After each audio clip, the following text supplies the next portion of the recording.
Praise the lord. చేరువచ్చిన మీకు అందరికీ ప్రభువైన యేసుక్రీస్తు నామమున శుభాలు తెలియజేస్తున్నాను.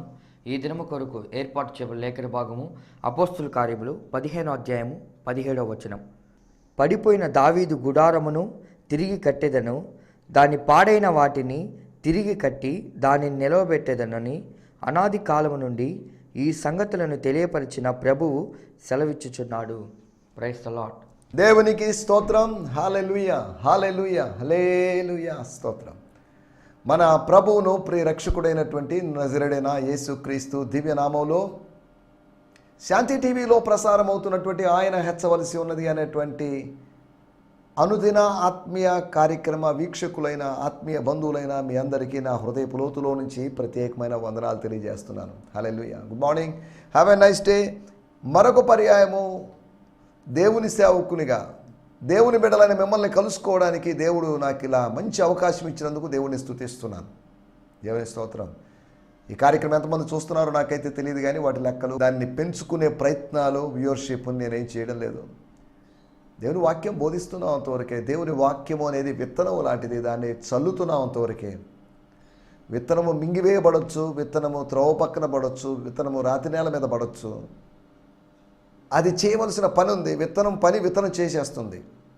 దానిలో జీవాన్ని దాచుకుని ఉంటుంది. మట్టిలో కలిసినప్పుడు లేకపోతే పాతి పెట్టబడినప్పుడు ఆ జీవానికి ఒక శరీరాన్ని ఇచ్చి అక్కడి వరకు విత్తనం యొక్క పని అయిపోతుంది. వాక్యము నిరర్థకముగా తిరిగి రాదు, దేవుని యొద్దకి తిరిగి వెళ్ళదు. అనగా వాక్యము ఏ ఉద్దేశంతో పంపబడిందో ఆ ఉద్దేశాన్ని నెరవేరుస్తుంది. The word of God has a purpose.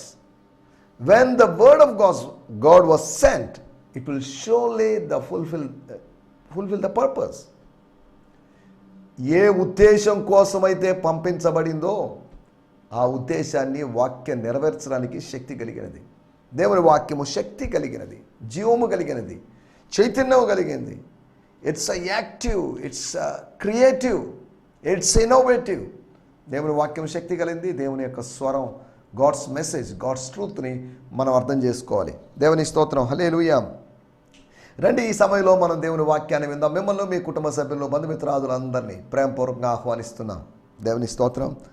మన క్రైస్తవ సోదరి సోదరులు క్రిస్మస్ పండగ ఆచరించి లేకపోతే అలసిపోయినటువంటి అనుభవంలో ఉన్నారేమో అనుకుంటున్నాను నేను.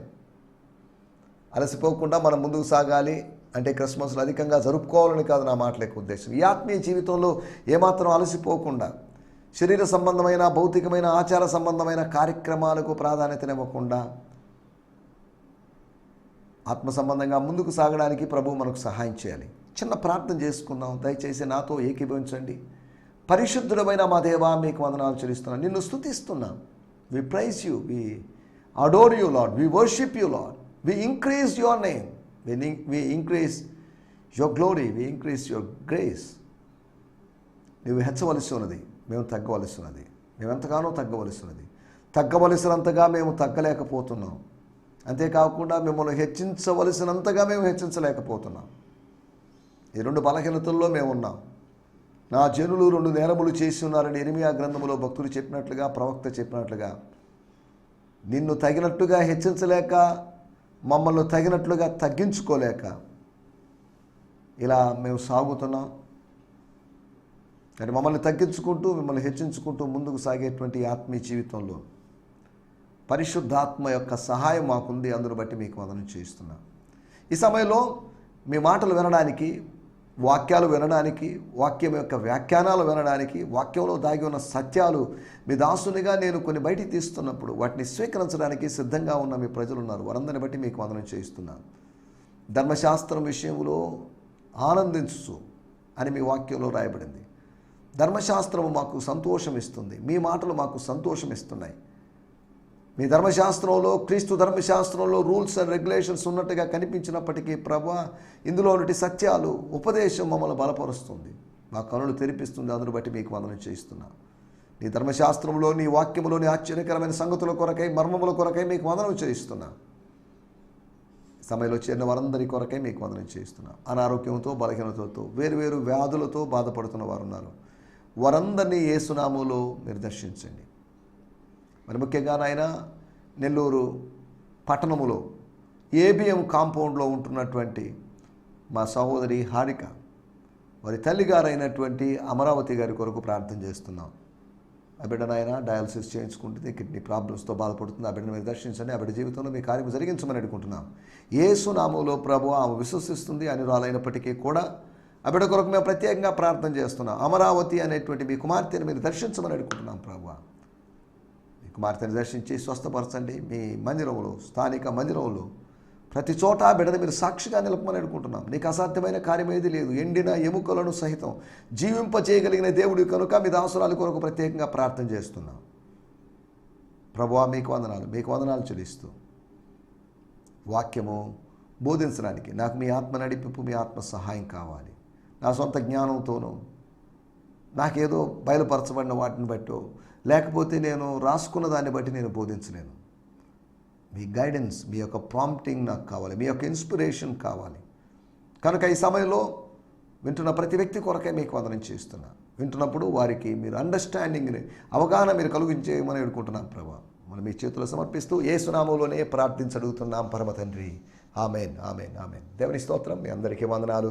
దయచేసి జ్ఞాపకం చేసుకోండి, మీ ప్రేయర్ రిక్వెస్ట్ నాకు పంపించాల్సిందిగా కోరుతున్నాం.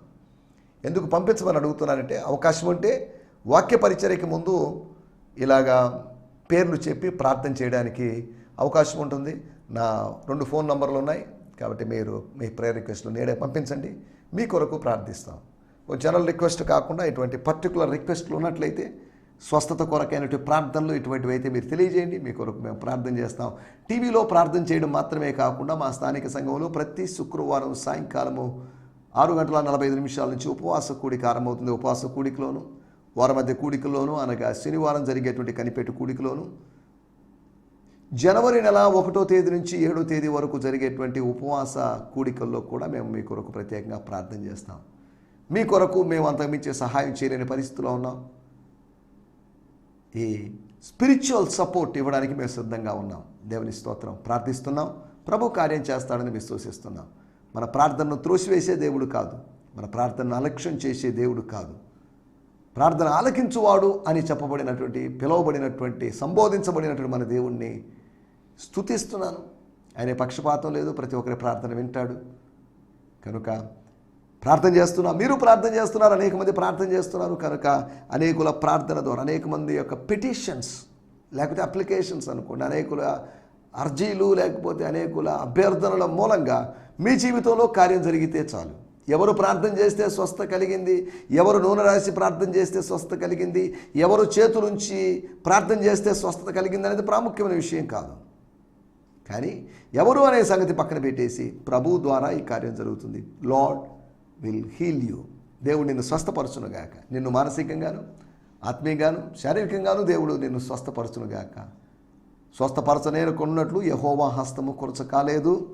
ఆయన నిర్గమకాండం 15వ అధ్యాయంలో స్వస్థపరిచేవాడిగా, ఆరోగ్యదాయకుడిగా, హీలర్గా, మారా జలముల దగ్గర తనను తాను యెహోవా రాఫాగా బయలుపరుచుకున్నాడు. యెహోవా అనేటువంటి వైద్యుడు, యెహోవా అనేటువంటి పరమ వైద్యుడిగా ఇశ్రాయేలు ప్రజలకి తనను తాను బయలుపరుచుకున్నాడు. యెహోవా ఈరేగా మాత్రం ఎరుగబడినటువంటి దేవుడు ఆ ప్రత్యేకమైన సందర్భంలో తన ప్రజల కొరకు యెహోవా రాఫాగా అప్పుడు మారాడని కాదు, యెహోవా రాఫా అయిన తనను తాను బయలుపరుచుకున్నాడు. He reveals wherever he needs. ఆయనకు అవసరమైనప్పుడు, whenever the people of God needs, he will reveal his name and his nature. దేవుని స్తోత్రం. హల్లెలూయా.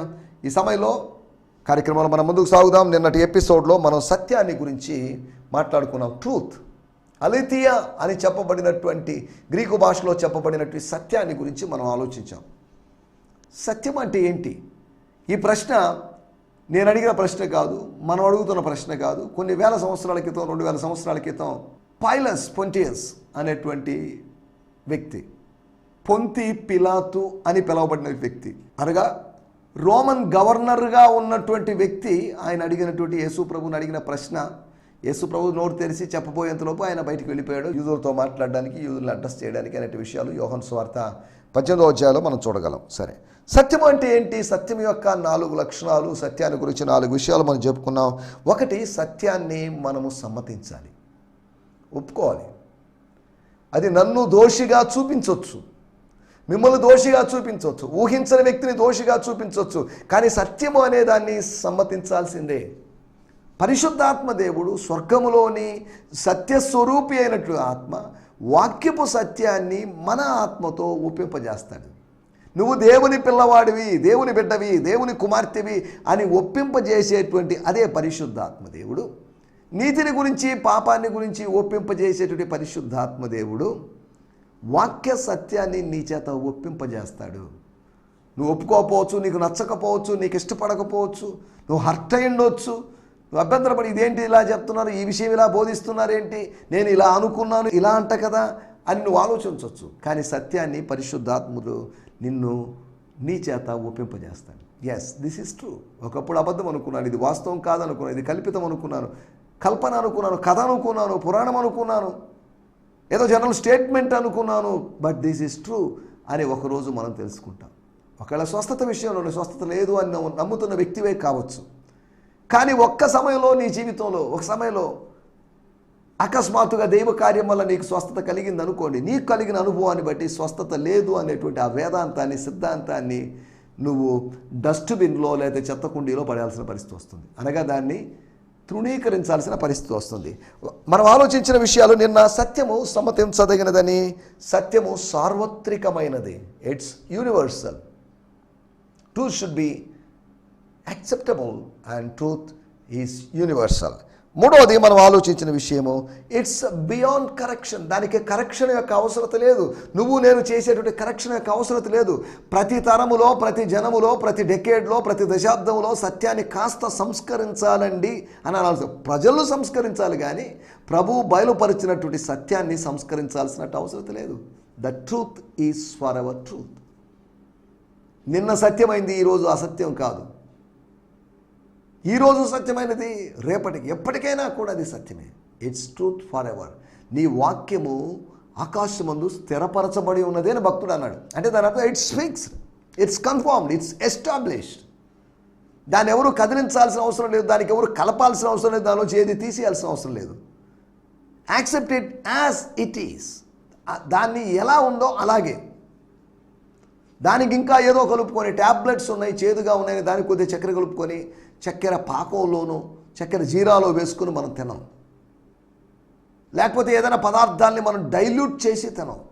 దానివల్ల దాని యొక్క పోషక పదార్థాలని, సత్యాన్ని డైల్యూట్ చేయడం వలన నీరుగార్చేటువంటి అనుభవం, లేకపోతే దాన్ని సజలీకరణం చేసేటువంటి, దానికి కొద్దిగా జలాన్ని కలిపేటువంటి, దానికి కొద్దిగా హ్యూమన్ ఒపీనియన్స్ని కలిపి డైల్యూట్ చేసామనుకోండి, దాని ద్వారా సేవించే వానికి స్వస్థత జరగదు, దానివల్ల ప్రయోజనం లేదు అని దేవుని వాక్యం ద్వారా అర్థం చేసుకోవాలి. ఒకటి, మనం ఆలోచించిన విషయాలు, సత్యము సమ్మతించదగినదని, సత్యము సార్వత్రికమైనది. మూడవది, సత్యము సవరణ చేయకూడనిది. No need of any correction for the truth, because truth is truth in every generation. ప్రతి తరములో కూడా వాక్యము సత్యమే. భూమి ఆకాశములు గతించినా కానీ నా మాటలు ఎన్నటికీ గతించవు అని చెప్పడంలో ఉద్దేశం అదే. They are same. దాంట్లో ఏదైనా కొద్దిగా కరెక్షన్, కొద్దిగా ఎడిటింగ్ అనేది జరగాల్సిన అవసరం లేదు. మనిషి మాటలకి ఎడిటింగ్ కావాలేమో, మనిషి ప్రసంగాలకి ఎడిటింగ్ కావాలేమో, కానీ దేవుని వాక్యాలకి ఎడిటింగ్ అవసరం లేదు. అలా ఎడిటింగ్ చేస్తూ చేస్తూ చేస్తూ చేస్తూ పోయారనుకోండి, మనం originality of the Bible, reality of the Bible, original బైబిల్ని మనం మిస్ అయ్యిండే వాళ్ళం. కానీ మనం అదే మొదటి శతాబ్దంలో, లేకపోతే బైబిల్ రాయబడినట్టు ఆ దినాల్లో ఏ విధంగా రాయబడిందో అదే ట్రూత్ని మనం రిసీవ్ చేసుకుంటున్నాం. దాని ప్రకారమే మనం ఫాలో కావాలి.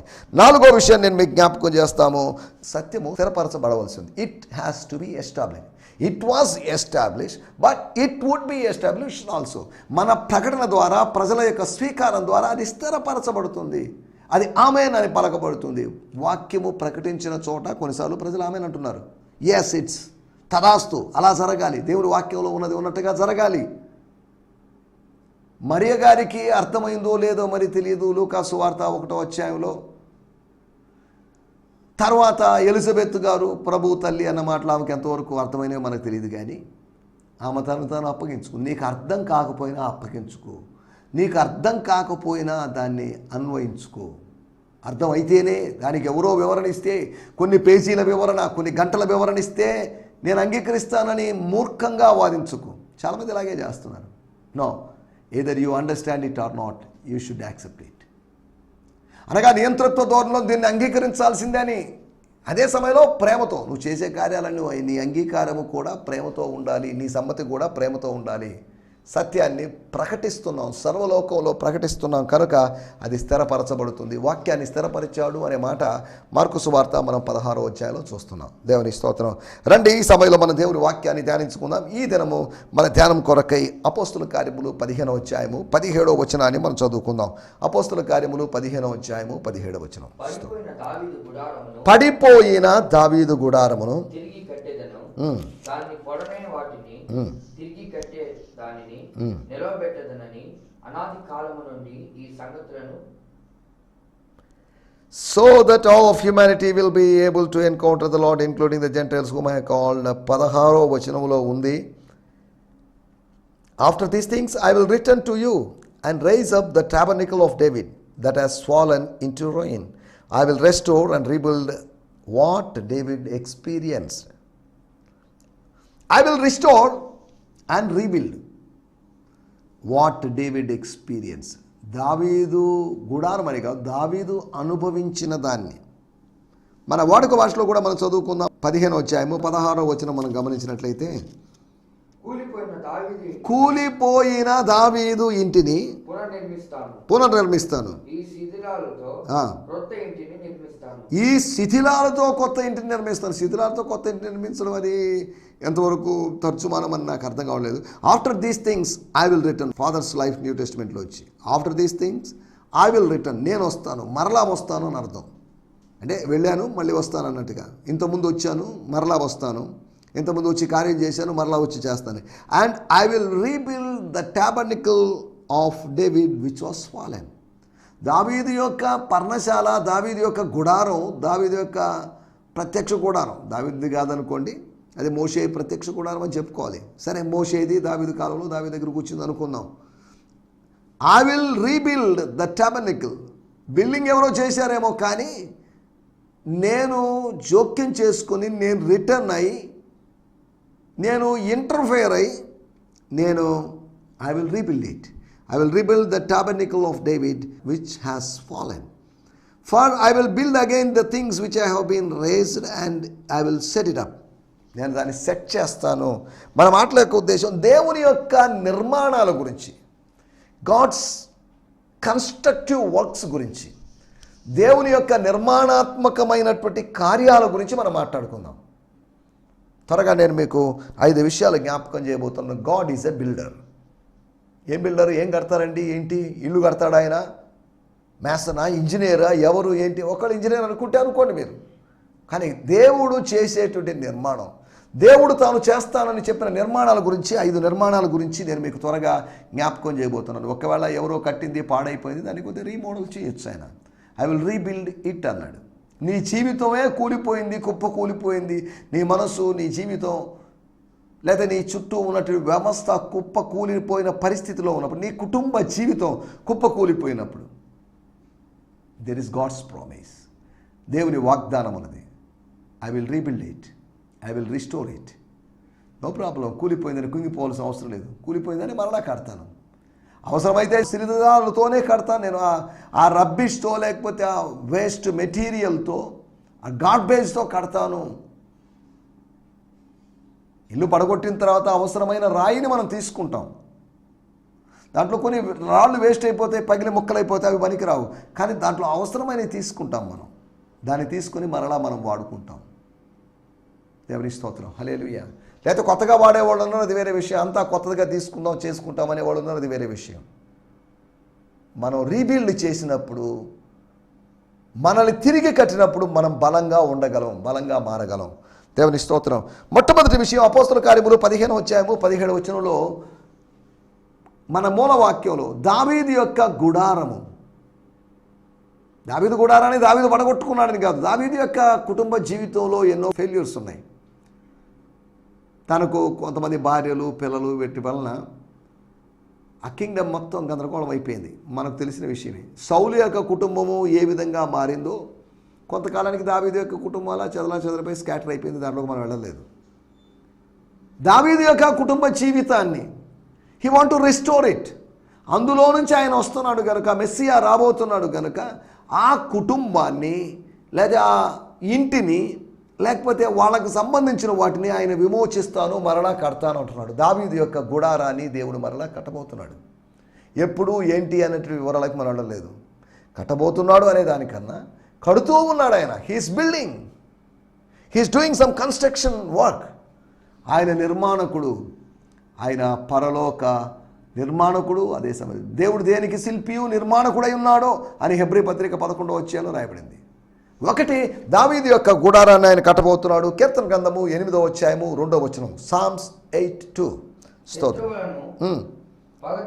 శత్రువులు అనబడిన వారిని, పగ తీర్చుకునే రివెంజర్స్ని, ఎనిమీస్ని, అనగా వాళ్ళని లేకుండా చేయడానికి, వాళ్ళ పగలు మాన్పివేయడానికి, వాళ్ళ మనసులో పగ ప్రతీకార స్వభావాన్ని తొలగించి వేయడానికి, నీ విరోధులను బట్టి పిల్లల యొక్క సంటి పిల్లల యొక్క స్తుతుల మూలముగా నీవు స్థాపించిందేంటో తెలుసా, నిర్మించిందేంటో తెలుసా, నిలబెట్టిందేంటో తెలుసా? ఒక దుర్గమును నువ్వు స్థాపించి ఉన్నావు. దేవుని స్తోత్రం, హల్లెలూయా. నేను చదువుతున్నాను ప్యాషన్ ట్రాన్స్లేషన్ నుంచి, టీపీటీలో నుంచి 8వ అధ్యాయము 2వ వచనములో, యూ హ్యావ్ బిల్ట్, అనగా నువ్వు స్థాపించున్నావు అనే కాదు, నువ్వు నిర్మించి ఉన్నావు. You have built a strong hold by the songs of children. పిల్లల పాటల మూలంగా, పిల్లల స్తుతి పాటల మూలంగా, పిల్లల గానాల మూలంగా నువ్వేం చేసావంటే strength rise up with the chorus of infants. మరీ చిన్న పిల్లల, పసిపిల్లల యొక్క చరణాలు, పిల్లల పాటలు పసిపిల్లల యొక్క చరణాల మూలంగా లేదా పల్లవుల మూలంగా అనుకుందాం. నువ్వేం చేస్తున్నావు అంటే you will build a strong hold, ఒక దుర్గాన్ని, ఒక టవర్ని నువ్వు స్థాపిస్తున్నావు. This kind of praise has power to shut Satan's mouth. Child like worship will silence the madness of those who oppose you. దాని కొద్దిగా వివరణాత్మకంగా ఇచ్చినాడు. Child like worship will silence, దేవుని స్తోత్రం, the madness of those who oppose you. అనగా or muzzle అనేటువంటి ఒక మాటను ఉపయోగించారు. మజిల్స్ అంటే MUZZLE అంటే దాని అర్థం వారికి చిక్కము వేస్తామంట. శత్రువుకు చిక్కము వేసేటువంటి దేవుడు, అనగా శత్రువును మాట్లాడేయకుండా చేసేటువంటి దేవుడు. మొట్టమొదటి విషయము, ఆయన దావీదు గుడారాన్ని కడతాడు. రెండవది, ఆయన దుర్గాన్ని కడతాడు. మూడో విషయాన్ని నేను మీకు జ్ఞాపకం చేస్తాను. సామెతల గ్రంథము 18వ అధ్యాయము 10వ వచనం, యెహోవా నామము, యెహోవా నామము, the name of the lord is strong tower, దృఢమైన బలమైనటువంటి దుర్గం.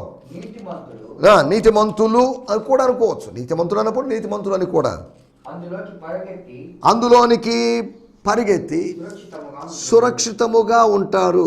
The character of God is a tower of strength. అక్కడ రాయబడింది టవర్ ఆఫ్ స్ట్రెంగ్త్, బలమైన దుర్గము. స్తోత్రం.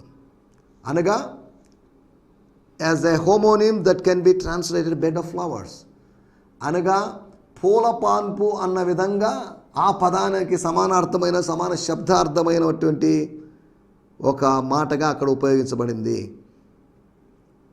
ద క్యారెక్టర్ ఆఫ్ గాడ్, దైవ స్వభావము అనేది is a tower of strength for the lovers of God.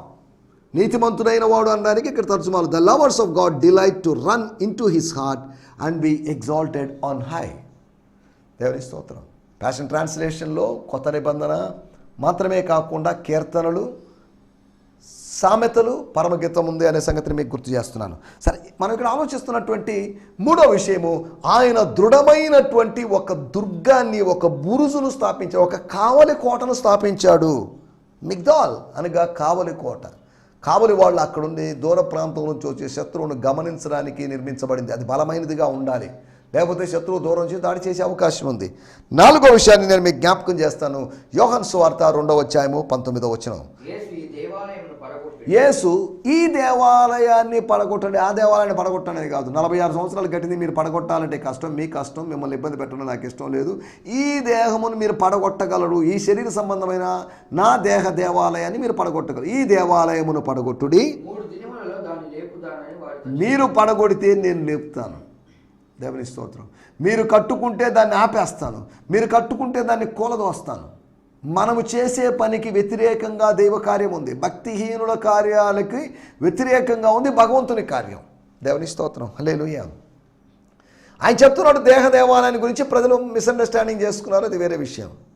5వ విషయాన్ని నేను మీకు జ్ఞాపకం చేస్తాను. మత్తయి సువార్త 16వ అధ్యాయము 18వ వచనం.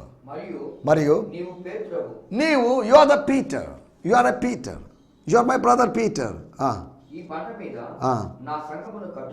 ఈ బండ మీద నా సంఘాన్ని కడతాను. దేవుని స్తోత్రం. ఆయన కడతాడంట. ఏం కడతాడు? ఇక్కడ రాయబడిన మాటలు నేను చదువుతున్నాను. I will give you the name Peter. నీకు పేరు పెడుతున్నాను, పీటర్ అనే పేరు పెడుతున్నాను. రాయి, పెట్రాస్ అని చెప్పబడిన పేరు పెడుతున్నాను. And this rock will be the bed rock foundation on which I will build my church. నువ్వు చేసిన ఒప్పుకోలు అనే దాన్ని మూలరాయిగానో లేకపోతే పునాది రాయిగా నేను నా సంఘంలో కడతాను. Which I will build my church. అది ఎలా ఉంటుందంటే my legislative assembly and the power of death will not be able to over power it. దేవుని స్తోత్రం. దేవుడు తన దేవాలయము లాంటి సంఘమును కట్టడం. He will build his church. ఆయన తన సంఘమును కడతాడు అని చెప్పాడు. ఆయన స్వయంగా చెప్పిన మాట. నేను వేరే వాళ్ళ చేత కట్టిస్తానని కాదు, ఐ విల్ బిల్డ్. దేవుని యొక్క నిర్మాణాల గురించి. దేవుడు నిర్మాణకుడు, నాశకుడు కాదు, నాశనం చేసేవాడు కాదు, నాశనకర్త కాదు. ఆయన నిర్మాణకర్త. He is a builder, is not a destroyer. అనగా నీ జీవితము అపవాది నాశనం చేస్తుండొచ్చు, కానీ దేవుడు నిర్మించడానికి ప్రయత్నం చేస్తున్నాడు, నిర్మిస్తూ ఉన్నాడు. ఆయన నిర్మిస్తున్నాడు, అపవాది నాశనం చేస్తున్నాడు. ఆయన బలపరుస్తున్నాడు, వీడు బలహీనపరుస్తున్నాడు. కాబట్టి మనం ఇక్కడ ఆలోచించిన విషయాలు 5 విషయాలు నేను మీకు జ్ఞాపకం చేశాను. దేవుని యొక్క నిర్మాణాలు, గాడ్స్ కన్స్ట్రక్షన్స్ గురించి, బిల్డింగ్స్ గురించి మాట్లాడుకున్నాం. దావీదు యొక్క గుడారం గురించి, 2వదిగా దుర్గాన్ని గురించి, 3వది దృఢమైన దుర్గం గురించి, 3వది దేవాలయం గురించి, లేకపోతే 5వదిగా చిట్ట చివరిదిగా దేవాలయం లాంటి సంఘమును గురించినటువంటి ప్రస్తావన. దేవుని స్తోత్రం, హల్లెలూయా. కాబట్టి ఇటువంటి నిర్మాణాత్మకమైన కార్యములు చేసే దేవునితో కలిసి నడుస్తూ మన జీవితాన్ని పునర్నిర్మించుకుంటూ ముందుకు సాగడానికి ప్రభువు మనకు సహాయం చేయనుగాక. ఆమేన్, హల్లెలూయా, హల్లెలూయా. ఈ సందేశము మీకు ఆశీర్వాదకరంగా ఉందని నమ్ముచున్నాము. ప్రార్థన అవసరతల కొరకు మమ్మల్ని సంప్రదించవలసిన మా చిరునామా గిద్యోన్ మిషన్ చర్చ్, 6వ వీధి, శాంతినగర్, నెల్లూరు 4, ఆంధ్రప్రదేశ్. పిన్ 524004. మా ఫోన్ నంబర్లు 7036443613 మరి ఒక నంబర్ 9392293010. మా ఈమెయిల్ ఐడి gfihmi2015@gmail.com. దేవుడు మిమ్మును ఆశీర్వదించునుగాక. ఆమేన్.